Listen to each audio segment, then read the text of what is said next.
Exercise 8B question number 1 part D. आपको दो given side के सेंटर का एंगल पता होना चाहिए। इस शेप का नाम है एल जे के यानी कि के जे एल या जे के एल वॉट एवर। आपको जो दो गिवन साइड्स हैं, इन दो गिवन साइड्स का ये वाला एंगल पता होना चाहिए थे, लेकिन यहाँ पर ट्राइंगल में दो साइड्स गिवन है। ये साइड जो ये वाला एंगल ये गिवन नहीं। आप जानते हैं कि ट्राइंगल के तीनों सम्स को अगर ऐड किया जाए तो 180 डिग्री बनता है। हम सब जानते हैं कि ट्राइंगल के तीनों साइड्स को ऐड किया जाए, ये वाला साइड, ये वाली साइड और ये वाली साइड ऐड किया जाए तो 180 डिग्री बनता है। तो तीसरा एंगल मालूम करने के लिए 180 में से इन दोनों को माइनस करवा दें। जो भी दो एंगल्स गिवन हो, तो ट्राइंगल में अगर कभी भी ट्राइंगल में दो एंगल्स गिवन हो तो उन दोनों एंगल्स को 180 डिग्री से माइनस करवा दें तो थर्ड एंगल आपके पास आसानी आ जाता है।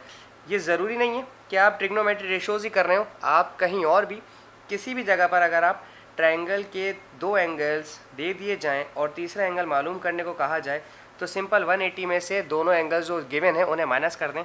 इसे माइनस किया तो ये आ गया 47 डिग्री, यानी कि ये मेरे पास 47 आ रहा है, 47 डिग्री आ रहा है। अब मेरे पास दो गिवन साइड्स और उन गिवन साइड्स के बीच का एंगल निकल आया है, तो अब मैं इस ट्राइंगल का एरिया निकाल सकता हूँ। ट्राइंगल का एरिया निकालने का फार्मूला होता है, ये लॉ ऑफ साइन का फार्मूला यहाँ पे लगेगा। वैसे तो ट्राइंगल का एरिया होता है 1/2 बेस इंटू हाइट, वो राइट एंगल ट्राइंगल का होता है। लेकिन इस तरह का जो ट्राइंगल हो जिसकी शेप राइट एंगल नहीं होती, एक्यूट होते हैं या ऑब्ट्यूज होते हैं, तो उसका फार्मूला हमें लॉ ऑफ साइन या लॉ ऑफ कोसाइन की मदद से करते हैं। लेकिन हम यहाँ पर आपको लॉ ऑफ साइन सिखा रहे हैं। 1/2, दो गिवन साइड्स हैं, एक 13.35, दूसरी 6.5, दिस इज 6.5, और साइन अभी आपने निकाला है साइन 47 डिग्री, साइन 47 डिग्री। इन सब को मल्टीप्लाई करें, जो भी वैल्यू आएगी उसको 2 से डिवाइड करवा देंगे। हमारे पास सबसे पहले साइन 47 निकालना है हमने, मैंने अभी माइनस किया था।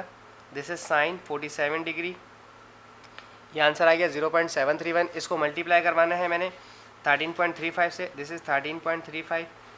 नाउ मल्टीप्लाई करवाया जाएगा 6.5 से, 6.5 इज इक्वल्स टू 63.46। इसको डिवाइड करवा देंगे इस 2 से। आखिर में बिल्कुल लास्ट में इसको डिवाइड करवाएं 2 से, दिस इज़ 31.73 समथिंग। और ये यूनिट्स किस में दी हुई थी? मीटर में दी हुई थी, मीटर में दी हुई थी, इसलिए आप भी इसे मीटर में लेंगे तो ये मीटर स्क्वायर बन जाएगा, चूँकि ये एरिया था, एरिया ऑफ ट्राइंगल था। Thank you.